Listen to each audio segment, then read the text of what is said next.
So this talk is about kids and computing, and I wanted to talk about what this isn't. And if you guys get up and walk away, I am not offended, because oftentimes there's a disjoint between what I'm trying to talk about and what people are expecting.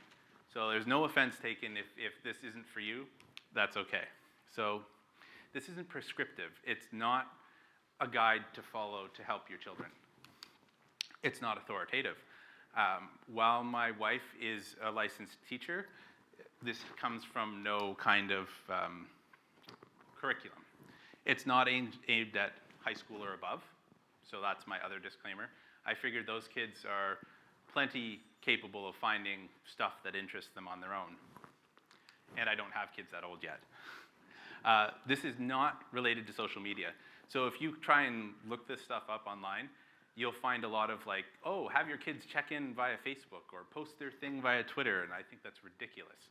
So it has nothing to do with social media. It's not based on any kind of curriculum. And it's not an advertisement. So I'm actually going to be talking about like specific games or other things that we use, but it's not meant as an advertisement. It is our opinion. So I co-designed this with my wife. I just happened to be one giving the talk. I put the slides together and did the editing and whatever. She teaches our children, and I kind of help her navigate the internet and other stuff like that. This is a show and tell. So that's why I expect some people to come in and some people to leave, because the purpose of this is when you're searching for information about whatever, you get a lot of junk or you get advertisements or whatever. So I wanted to show you the stuff that we have bought. What does it look like? Because some of it has, like, it's freemium, so you get the first 10 levels for free or whatever. What do you get afterwards? Because sometimes, I'm specifically thinking of a couple of the logic games, what the first 10 levels are not at all what the game was like. And so I wanted to give you kind of my experience, and we paid for the stuff, so here's what it looks like. Can I interrupt? Yep. Yeah. Are you homeschooling your children? Yes, we are. Okay. Yep. So this is a suggestion for resources. That's my main thing. We spend a lot of time looking around because there is so much crap out there. So we have dug around and dug around.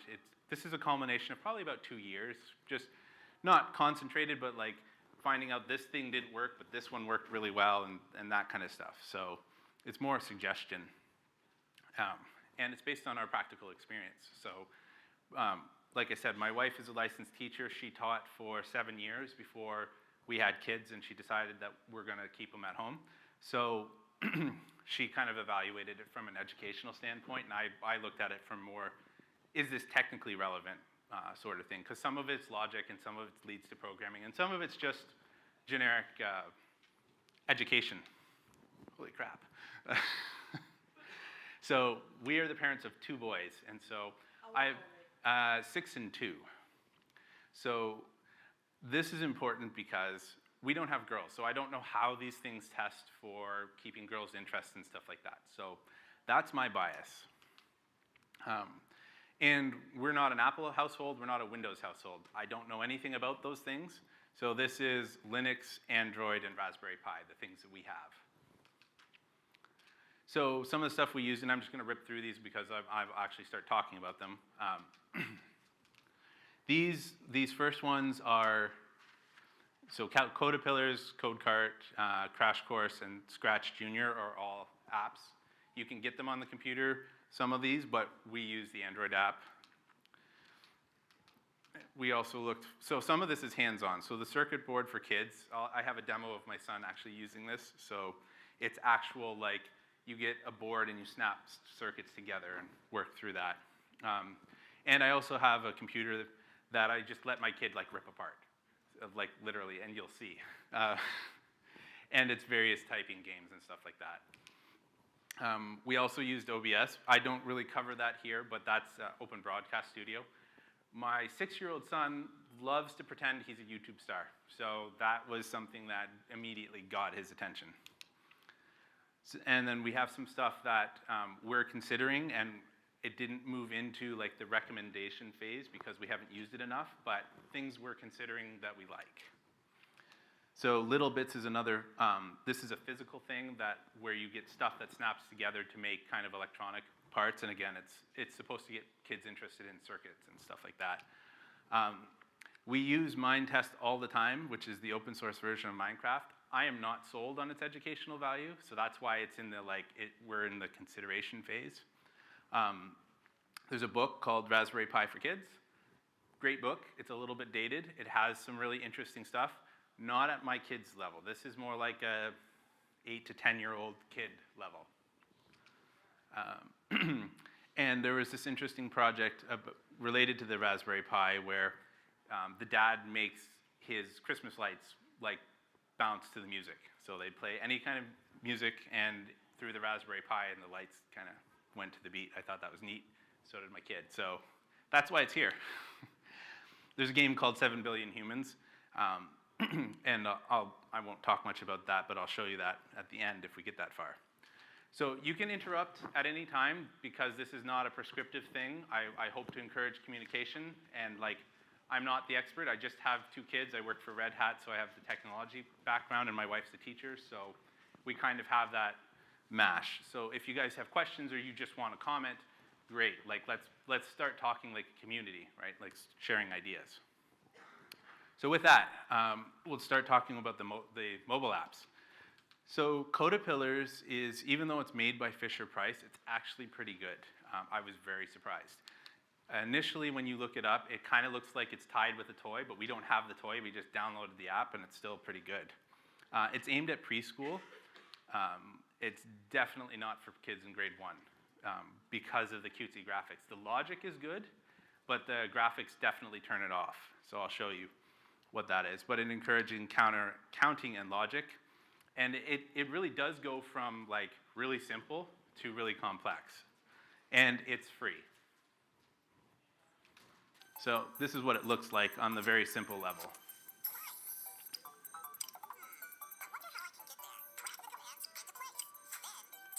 And I'm not turning those arrows, they turn for themselves. You just have to figure out which one to do. That's why it works really well for little kids. Because they can literally just take a turn and drop it in place, and if it's correct, it will turn the right way for you. So that was simple.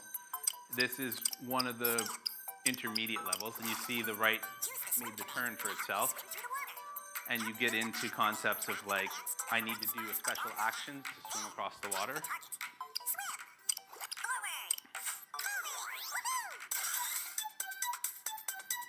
You get the point on that slide.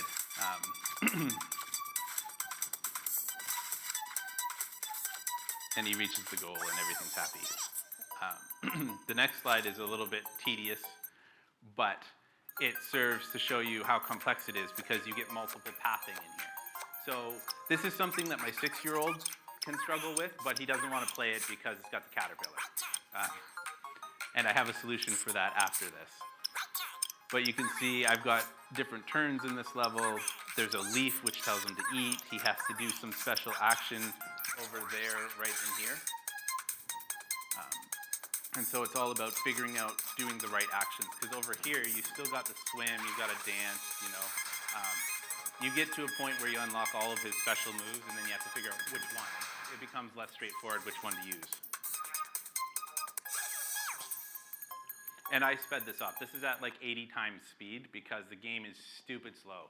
And this clip was 4 minutes long before I sped it up, and it's still 1.5 minutes. But it really entertains the 2-year-old, so there's that. So this is the favorite in the house. This is Karts, and this is a free/freemium one that we bought because we really like this one. So it's done by these guys, Edoki. I don't know how do you pronounce it. It's a tablet game. I did look up. It is on iOS as well. It's age 8 and below, but honestly, some of this stuff it can get quite complex. And the purpose of that is kind of like Karts or Codapillars, where you've got the caterpillar, but you've got a car.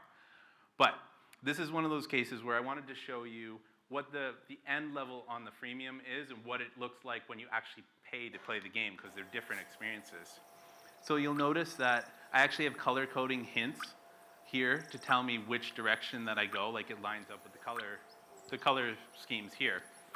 And this made it really easy to do the freemium levels, because you don't have to think, you just have to match the color up. And the car drives around, and it's happy. You go to a more complex one, and so first I'm going to show you how, this is my kid doing it. Again, I sped it up, but he's trying to figure out how does this work. And you'll notice that the direction that you hit the jumper on, he continues on, so it works your logic. And so this is the same level, but this is me doing it, so that you can actually beat it.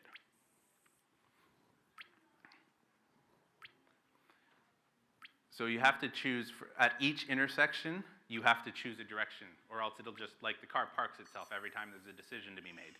And he loves this game. He's like 75 levels in, and I haven't seen the end of this one. But you can see how complicated it gets, because at one point he drove to the left on the orange and couldn't, he took him a really long while to figure out, why do I keep crashing? Because the car is going to the left and it hits the orange target and then ends on the other orange target and continues going left until it goes off the track. So Code Karts is a big favorite at our house. Both kids really like that. So there's something called Tynker, and inside of Tynker, it has like 8 games in one. Some of them are free and some of them you have to pay for. So this is another one of those like sort of freemium ones. The totally free ones are actually pretty good.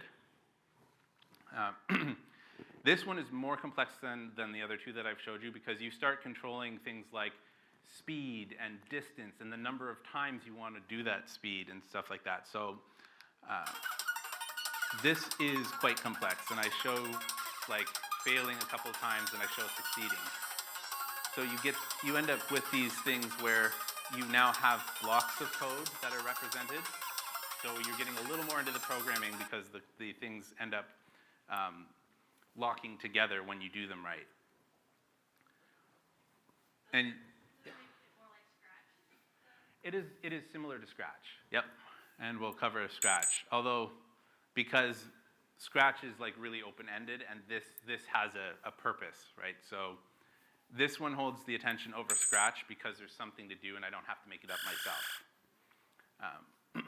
So on a more complex one, you end up with, like, there's a repeat block, which I don't use. I just wanted to demonstrate, like, my kid doesn't understand the idea of the repeat block, so this is how he does this level, where just, like, I continue to just issue the same commands over and over again. This level actually challenged me.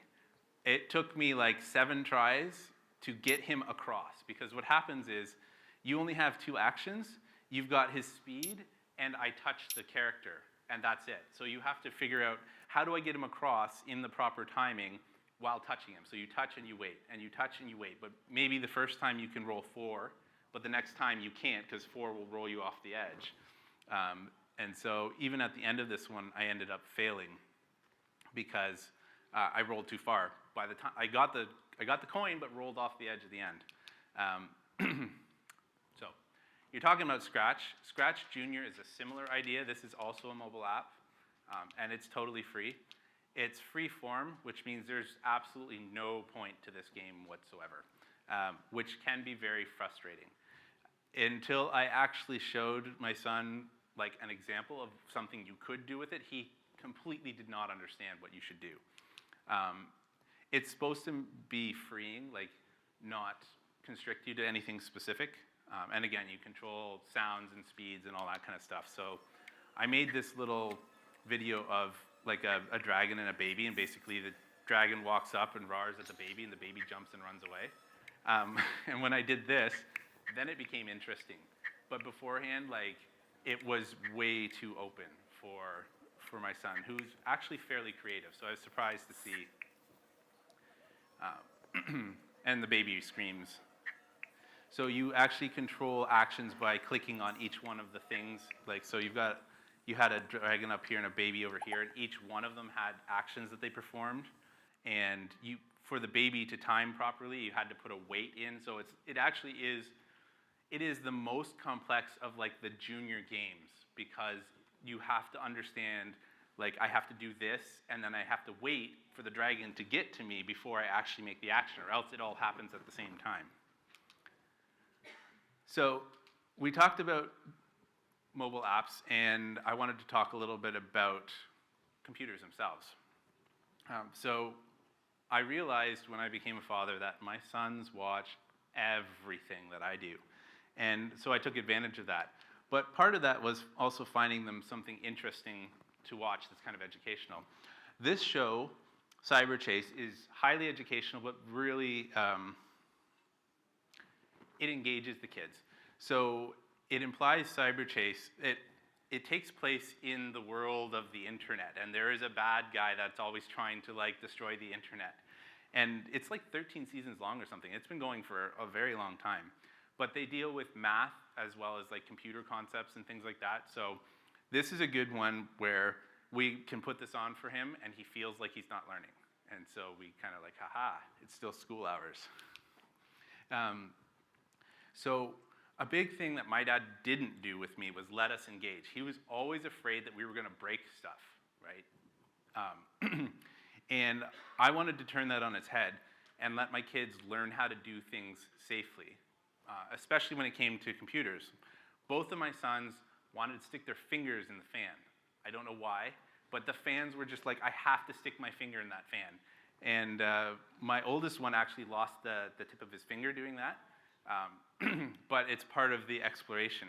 I was there with him, and so like, you know, we got a Band-Aid on it, and everything was fine. But it's important to allow your kids to engage with you. You don't have to do that with them if you're not comfortable, but when you have them, sit them on your lap or let them watch you. Like when I take my computer apart to dust it or whatever, he asks me these things. What's this? What's that? And he absorbs them, and I think that's quite amazing. CD-ROM. This is the CD-ROM right here, and the power supply is right here. The heatsink fan has grease the on CPU it. fan right off the computer there. And the CPU is right here, so, but the basics is, so like the heatsink gives the fan the hot air and then blows it away. So like, these are the two that hold, I don't know what it holds, but these are the two RAMs, and this is set 1, set 2, and set 4, and set... Can you point to them? These are set 4, set 2, and set 3, and set 1. It's Ethernet right here. I'm not coaching him, by the way. He's just USB ports. doing his thing, pretending to be a Speaker, YouTube star here. microphone, and there's the, I don't know what that one's called, folks. See, he says, I don't know what that one's called, folks. And then he looks at me, and so I mouth it to him so he can continue, but... It looks weird. This is a PCI. PCI, Express, What are these? capacitor, and That's this. right. Yep. PCI. Yep. Regular. How small does PCI go? That one's probably PCI 1. PCI 1. Yep. PCI Express. PCI. So he just loves to sit down. Like, he asks me things like that. How old is he? He's 5 in this one. He's 6 now. So getting along to Scratch, which Scratch and Scratch Junior are different. Scratch is free. It's available. You don't even have to install it. You can actually do everything on the website because it's all drag and drop, but you can also install it as a program on your computer. It has all of the stuff of Scratch Junior, except in my opinion, it's much better, even logically laid out. It allows you to do like really complex things. You can write like actual video games with this. So I didn't do this, I found this. So this is written in Scratch. It's simplified, but I thought it was kind of a neat little demo.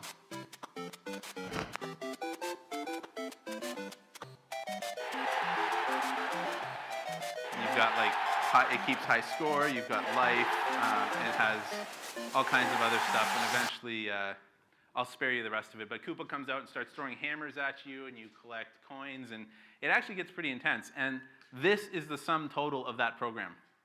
All of that is right there. So with Scratch, for your older kids, Mateo will probably, he's my older one, he'll probably get into this when he gets older because he can just drag blocks around and just generally have a good time. So this is targeted, Human Resource Machine is a game that I really like. I play it, and it starts off really simply, but it gets really complex really quickly. And it really works logic, math, and trial and error, even for adults. If you go on YouTube and watch people play this, almost everybody fails the first time on whatever that they're demoing, because it can be quite complex. You can get this on Steam or on the Humble Store and Good Old Games and a few other places. It's lots of fun.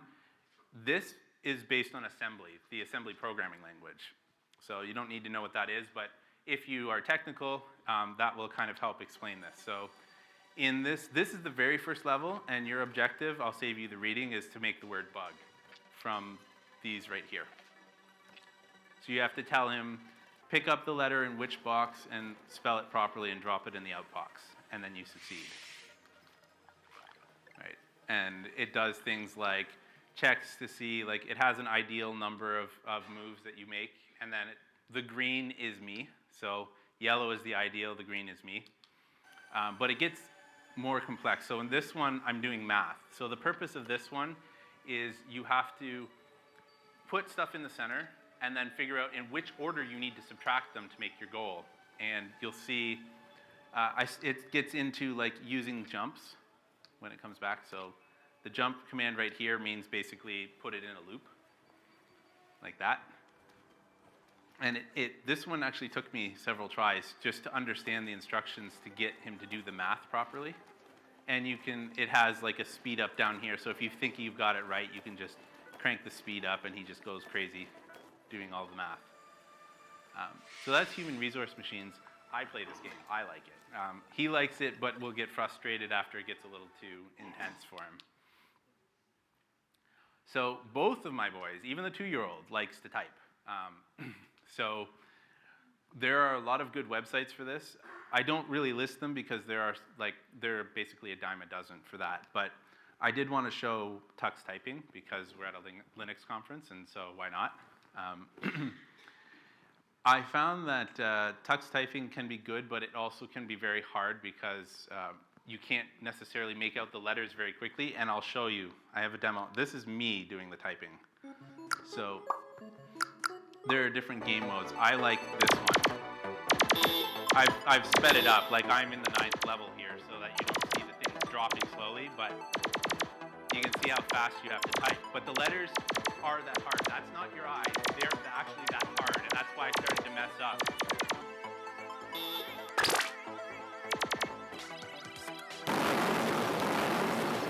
And there it's destroyed.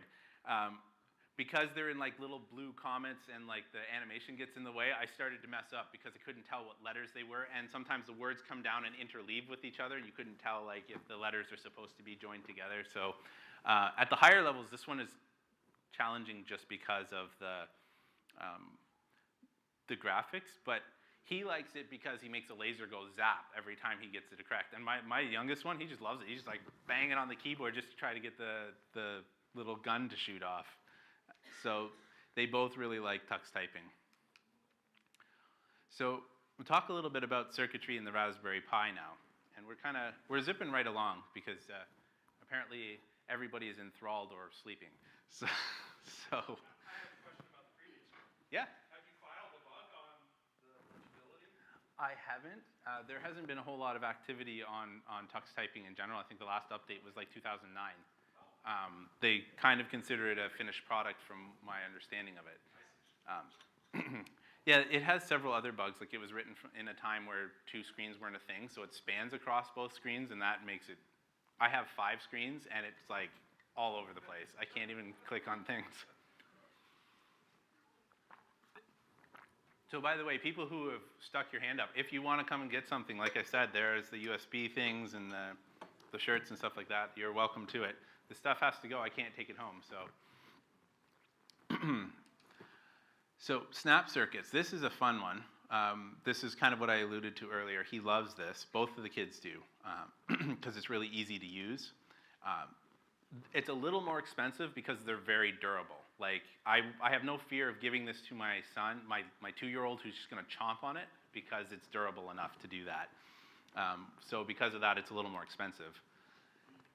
For us, it has really easy to follow instructions because each kit has like, I can build 50 projects or whatever. So it comes with a little book, and they're very picturized. So my 6-year-old who reads but only sort of reads, he can follow the book too, sort of.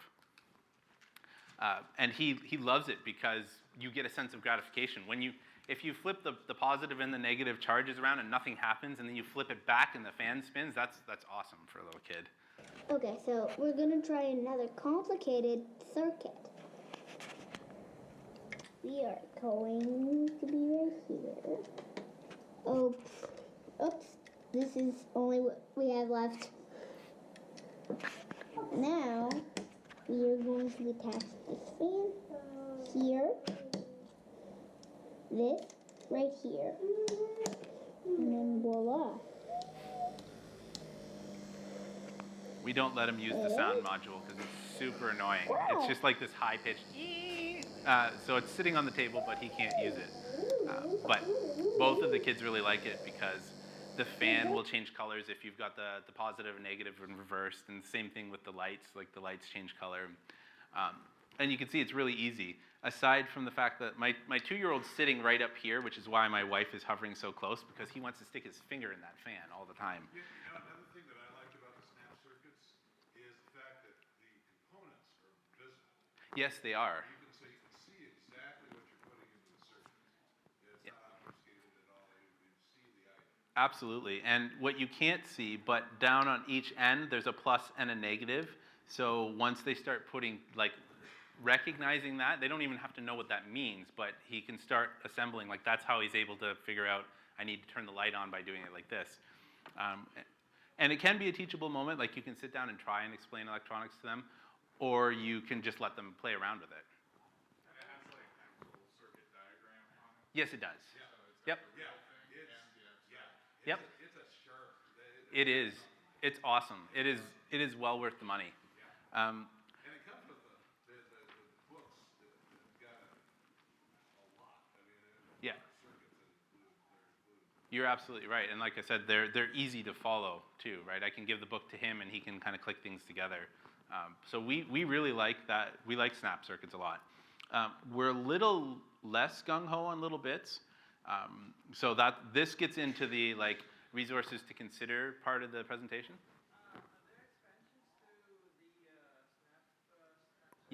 Yep, there are. That's why it ranges from like $30 to $120. So like there's all kinds of different stuff you can. It's on Amazon. We get it from the local teacher store because my wife gets a discount. But you know you can get it lots of places. And you can add, you know, even. Yeah, they all go together. Yep. So you can have this huge circuit. My 2-year-old uses this. Yeah, because the thing that powers it is just 3 AAA batteries, and you screw it in so that they can't pull it out. So he can't like lick it and do something dangerous for himself. They're far enough apart that he's never had any problem with it. I've never seen an issue. Mateo started getting interested around age 4, though. So little bits. It is easy to use. This one's more expensive because it gets more complex. So as an adult, little bits is cool. Like I legitimately think little bits is neat. It also has easy to follow instructions, and it also has a good sense of gratification. But the problem with this, and you'll see it in the video, they snap together on their own. So there's like, with the snap circuits, you actually have to figure that out. With this one, you can't stick them in the wrong way. And so that's why I'm a little tossed up about this, because this has more potential for useful projects, where the other one has, like, you're actually gonna learn, plus does this, minus does this, and if I stick them in the wrong way, I get nothing. Right, so, and it's magnetized, which is neat. So this Each is little kind of a module demo. has magnets built into the ends, so you can't connect them the wrong way. Instead, they click themselves into position for you, making simple circuit building a snap. Now, if we connect an LED to the end of the button module, you can see that in less than 5 seconds, we've made a flashlight that works each time we press the button. If we switch out the button with the sound trigger module, we can turn on the light with a snap or a clap. Alright, let's take this to the next level with the Cloud Bit module. This little piece snaps just about anything to the internet, and you'll see how it works in just a second. Now, if we bring in a remote trigger and this owl puppet I found laying in the kids' playroom, we can build a secret circuit to monitor the kids. This little device is going to let us know when someone's using a remote control. So let's snap some wires to either side of the sensor, then snap it to the cloud bit module, making this circuit Wi-Fi compatible. I chose to snap my circuit to a mounting board for convenience, and added a little bit of duct tape to keep the 9-volt battery beside the circuit. Our remote detector circuit is complete, and now all we have to do is hide it. You can see the sensor hides pretty well on the forehead, and to get it all working, all we need to do is throw the power switch. Alright, let's go ahead and tuck everything inside the puppet so it's snug and secure and completely concealed. Now I set this one beside the TV in our kids' playroom because our kids are in the habit of sneaking up to watch TV after we've gone to bed. The difference now is that when they press any button on the remote, the sensor in the puppet triggers the circuit and sends a text message to my phone letting us know that some little body is watching TV. Yeah. So obviously this wasn't me, and I have like a page of sources in case you're wondering where some of these videos are pulled from. I'm not trying to run afoul of copyright. But yeah, you can see why I really like snap circuits, and I'm not quite sure about little bits. Neither of us are. Like, it has really good potential, but he's not, is he learning anything about this? I don't know, right? They're also like really expensive, but They are. based out of Ohio, which is kind of cool.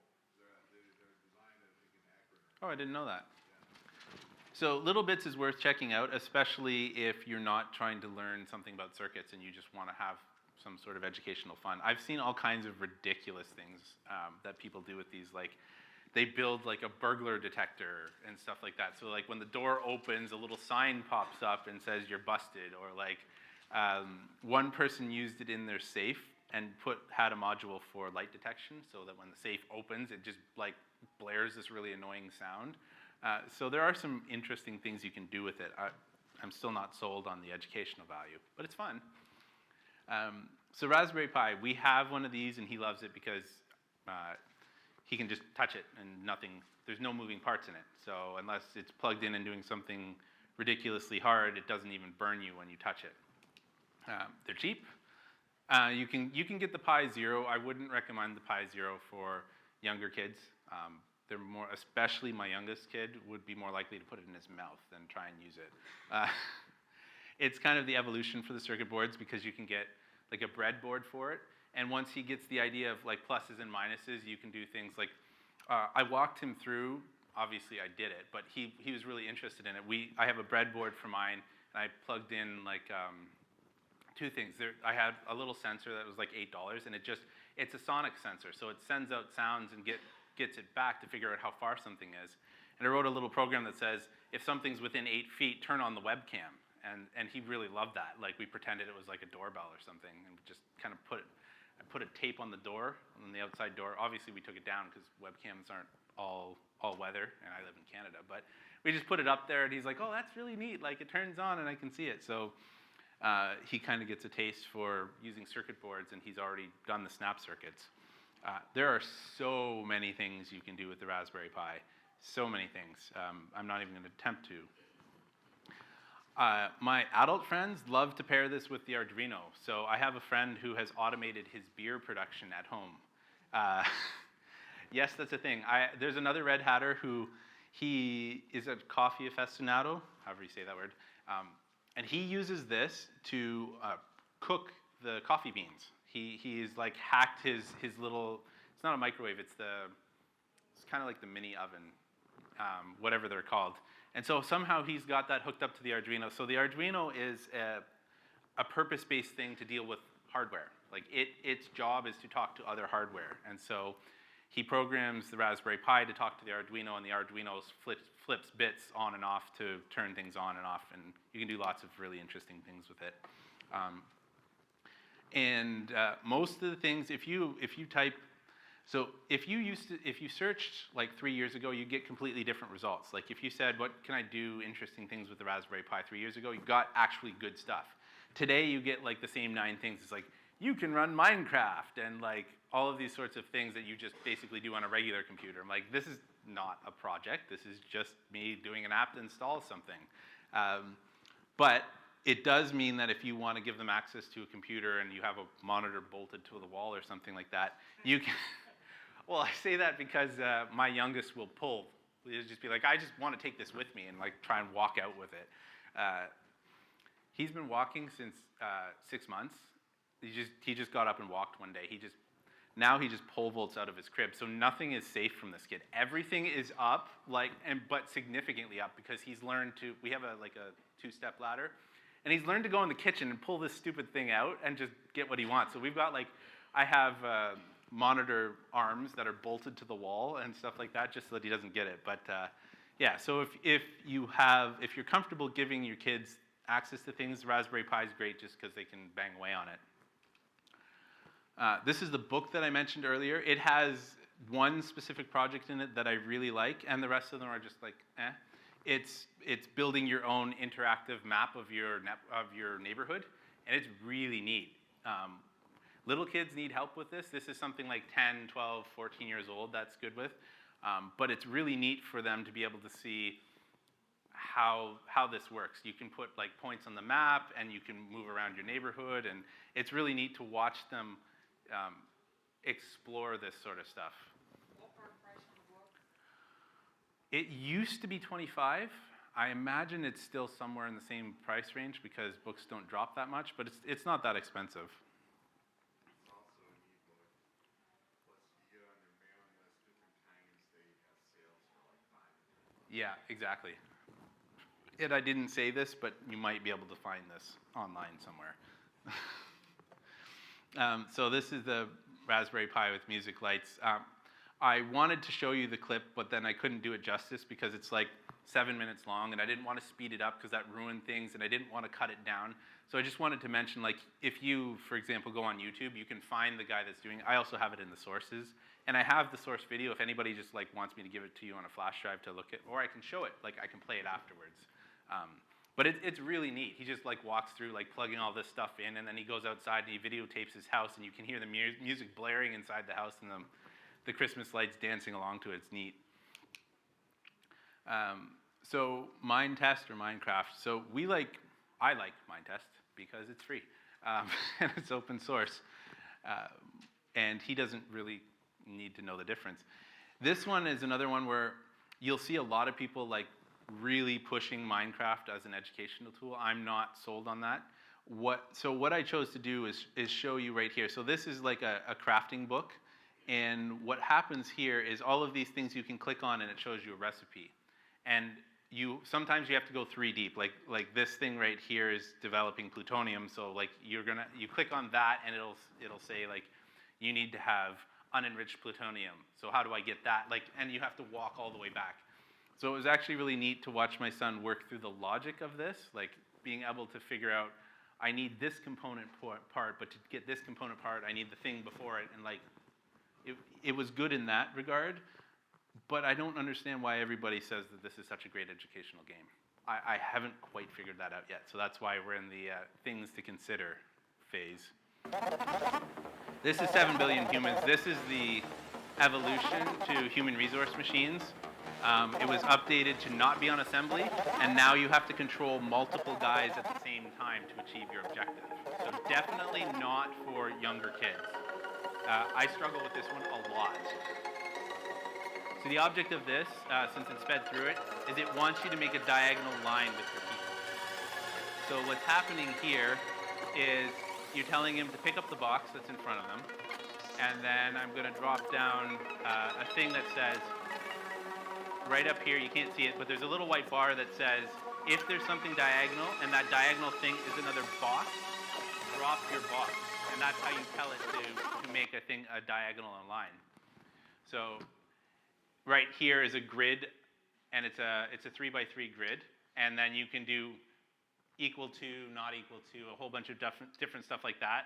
And then in this case, it's a box. So I could have put if the bottom corner is equal to an empty space, and that would have been equivalent, but I just chose to do it this way. And then you've got the same thing like jump. And there are other levels where you have to control them separately because there are holes, and so you have to tell this guy, this guy has to have, make a Z like this, and this guy makes a C because he has to walk around the... So this gets really complicated and is more based on, I think it's based on C++ or something like that. Something to consider, much harder than the original. And that's pretty much it. Again, this was just supposed to be hey, these are the things we've explored and what we think. So we have, this is the guy who did the Little Bits demonstration, because obviously that wasn't me. There's the Raspberry Pi Christmas lights and so on. So with that, that's the end of my talk, and wow, I went not too bad. I was expecting like a half hour. Yeah. Another great resource with the Raspberry Pi is a Kano kit, K-A-N. Yes, I forgot about that. I have a 10-year-old niece who absolutely loves it. She got the kit with the light ring on the case. It's a fantastic introduction to computer science, everything from variables and assignment, object-oriented programming, getting started with Python, program software, a couple games. It's fantastic. Yep, there's a ton. Yep. We restrict it a lot, like a lot. So while we use these to engage our kids, Mateo is currently on an indefinite hiatus from video games because we have found that his behavior just slides even after a half hour of video games. It is night and day how well he behaves. So we give it to him sparingly. It really depends on what he's what we need him to do. So like some of this stuff, it's a little harder to do with traditional, book learning type things. So we'll give him the tablet, but it's more like we set an egg timer. And when the egg timer goes off, if he hasn't shut the screen off, he loses it. So yeah, we're very gentle with the screen time. Yep. Yeah, have you ever heard of Qubits? Yes. Okay. It's not something that I've used. It was something I came across when I was reading about, but because I have no experience with it, didn't make it in here. Right. No, they're a little better interactive, I would think, than The Little Bits? the Little Bits. Yeah. Yeah, they're less, there's less explanation. It's still magnetic. There's a lot of lesson plans on their website for all ages. Good example. About the same price point, too, as Little Bits. Cool. That's good to know. Yeah? So you mentioned what's the YouTube card? Yes. So my question is, what do you direct him into watching certain things, or have you noticed that he's wanted to watch certain things after working with the different technology? So that's a good question. No, we don't really direct him at all.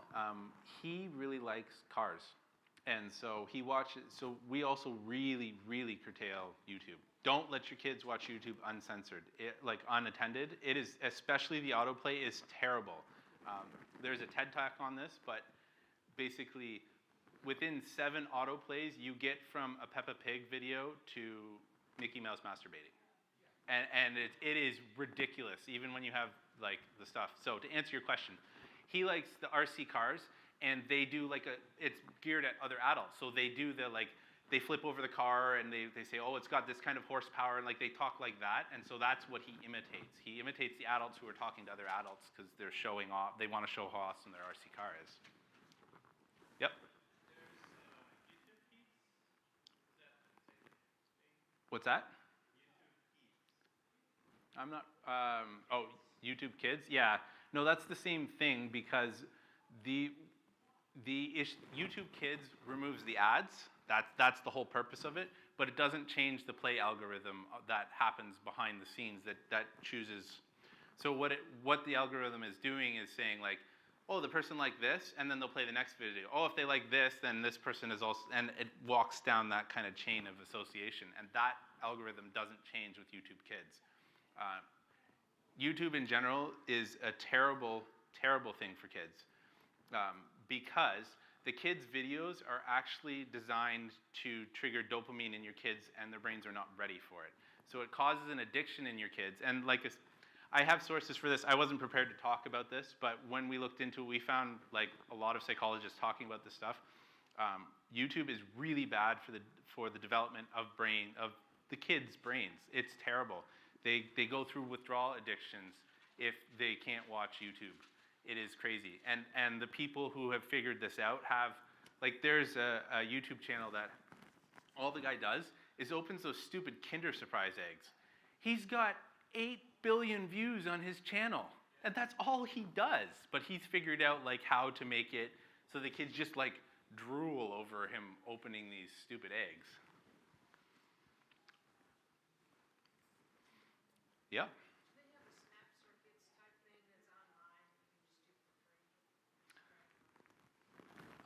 You know what? I don't know the answer to that question. It's a good question, though.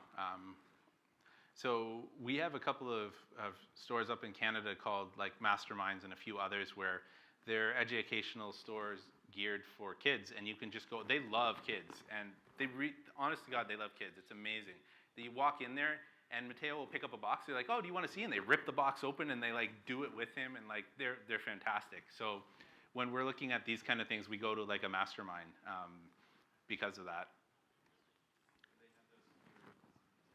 I have no idea. I'm sorry, I don't really know. But they're fantastic. If you have something similar, I definitely recommend it. Are they going to have your slides on the website here? That's a good question. I do not know. I have submitted the slides to them. What they do with them, do you know? Because you went through your intro stuff kind of fast. Yeah. Like, I think you said your initial hardware is Linux, Arduino, was it Raspberry Pi? So it's Linux, Android, and as Raspberry Pi. So when I'm talking about the mobile apps, I don't know anything about what happens in the iOS world. Well, I can't comment on what will happen with the slides. I can comment that there will be a copy of this entire presentation on YouTube if you would want to watch it again. Okay. No pressure. Anything else? Yeah? No. Back to with the kid watching YouTube and everything, do you find anything to kind of get around the ads? Because I find the ads, even watching a popular program, there'll be some type of risque ad in between the two videos that is not suitable for the job. Yeah, so I handle that in two ways. I have Pi-hole running at home, which is, yeah, okay. So that seems to work predominantly. So I do a later approach. I have Pi-hole. I have the PF Sense blocking. I can't remember what it's called, but it has a plugin that does something similar. I use uBlock Origin, and I use the EFF plugin, Privacy Badger. And between those, it catches most of it. And if I'm really concerned, I use YouTube DL to actually download the videos, and I put them on our Plex server. Yeah, Plex has been fantastic for curating videos. Like when I find something that he just watches over and over again, and we've approved it, we will download it and put it on Plex and call it a day.